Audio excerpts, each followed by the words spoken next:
Welcome back to my channel নোতাসি kitchen.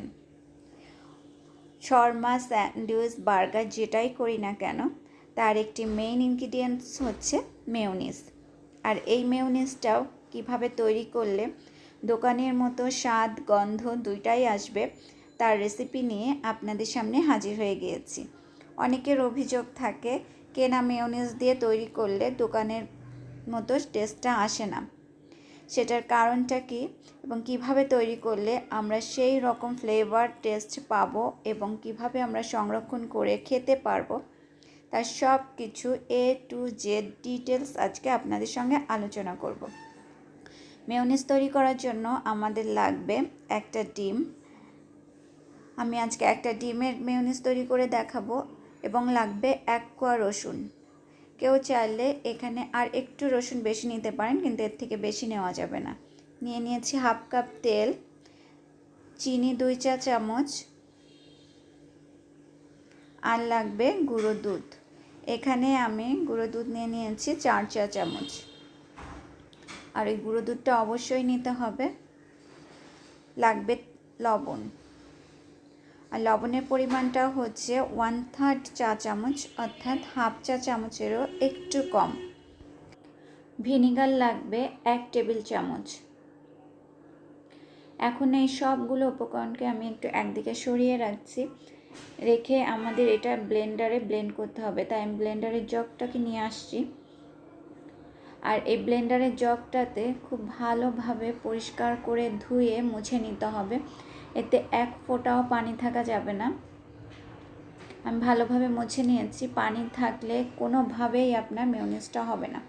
এখন আমি এটার ব্লেডটাতে বসিয়ে দিয়েছি এবং দিয়ে দিলাম একটা রুম টেম্পারেচারে থাকা ডিম। ডিমটাকে অবশ্যই রুম টেম্পারেচারে থাকতে হবে। রসুনের ফ্লেভারটা যারা অপছন্দ করেন তারা একটু কমিয়ে দিতে পারেন, তবে রসুনটা না দিলে কিন্তু দোকানের মতো ফ্লেভার আসবে না। চিনি 2 চা চামচ এবং লবণ 1/3 চা চামচ দিয়ে দিচ্ছি। 4 চা চামচ গুঁড়ো দুধ দিয়ে দিচ্ছি। আর দোকানের মতো টেস্ট এবং ফ্লেভার চাইলে অবশ্যই এই গুঁড়ো দুধটা দিতে হবে, এটাকে স্কিপ করা যাবে না কোনোভাবে। এবং রসুনটাও দিয়ে দিতে হবে। ভিনিগার 1 টেবিল চামচ দিয়ে দিচ্ছি। কেউ যদি মনে করেন এখানে ভিনিগারটা দেবেন না, তাহলে আপনার মেয়োনিজটা ভালো হবে না। যেহেতু এখানে কাঁচা ডিম দেওয়া হয়েছে, ভিনিগারটাকে অবশ্যই দিতে হবে। এখন এই সব কিছুকে আমরা প্রথমে একটু ব্লেন্ড করে নেব, কারণ যদি আমরা প্রথমেই তেল দিয়ে দিই তাহলে মেয়োনিজটা জীবনেও জমবে না। আমি সব কিছু ভালোভাবে ব্লেন্ড করে নিয়েছি। এখন আস্তে আস্তে একটু একটু করে তেল দেব আর ব্লেন্ড করব। আমি প্রথমে 3 টেবিল চামচ তেল দিয়ে দিচ্ছি। সবটুকু তেল কিন্তু একবারে দিয়ে দেওয়া যাবে না, এখানে একটু একটু করে তেল দিতে হবে এবং 1 মিনিট করে ব্লেন্ড করে নিতে হবে।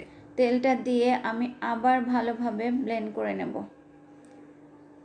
এভাবে আমি একটু একটু করে ব্লেন্ড করে নেব আর একটু একটু করে তেল দিব। আমি প্রথমে তেলটা দিয়ে 1 মিনিটের মতো ব্লেন্ড করে নিয়েছি।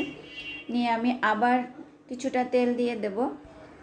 আর এখানে তেলটা কম বেশি লাগতে পারে। আমি হাফ কাপ নিয়েছি, কারো ক্ষেত্রে 1 কাপও লাগতে পারে। সেক্ষেত্রে ব্যবহার করে বুঝতে হবে ঘনত্বের উপর। যখন ঘন হয়ে আসবে তখন আমরা তেলটা দেওয়া স্টপ করে দেব। আমি হাফ কাপ নিয়েছি, দেখা যাক আমার কতটুকু লাগে। আমি এভাবে 3-4 বার করে তেল দিয়েছি এবং 1 মিনিট করে ব্লেন্ড করে নিয়েছি। আমি একটু দেখাচ্ছি কতটুকু ঘন হয়েছে। অনেকটাই হয়ে এসেছে মেয়োনিজ। এখন কাপের গায়ে যতটুকু তেল লেগেছিল আমি সেই তেলটুকু নিয়ে দিয়ে দিচ্ছি এবং আবার একটু ব্লেন্ড করে নেব। এভাবেই আমার মেয়োনিজটা তৈরি হয়ে যাবে। প্রায় হয়ে এসেছে।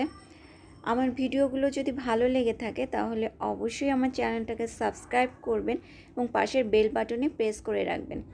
আর যারা অলরেডি সাবস্ক্রাইব করে ফেলেছেন তাদেরকে অসংখ্য অসংখ্য ধন্যবাদ।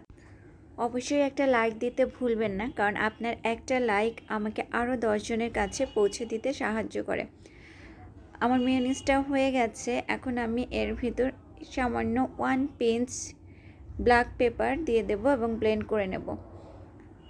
এখন আমি দেখাচ্ছি মেয়োনিজটা কেমন হয়েছে।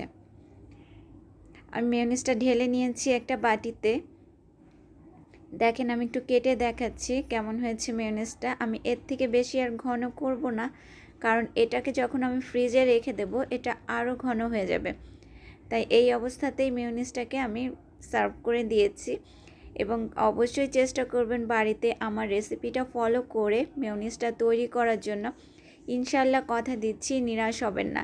আর এটার টেস্ট একবার খেলে বারবার খেতে মন চাইবে।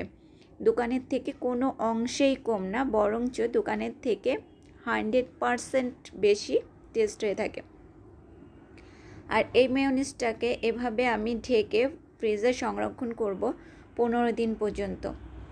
আপনারা 15 দিন পর্যন্ত এটাকে সংরক্ষণ করতে পারবেন, কারণ এটাতে আমরা ভিনিগারটা ব্যবহার করেছি। অবশ্যই মেয়োনিজটা তৈরি করার পর আপনিই বুঝতে পারবেন 15 দিন পর্যন্ত এই মেয়োনিজটাকে কখনো আপনি নিতে পারবেন না, কারণ এটা 2 দিনের বেশি যাবেই না। এটা এত বেশি টেস্টি হয়ে থাকে। সবাই ভালো থাকবেন, সুস্থ থাকবেন। আল্লাহ হাফেজ।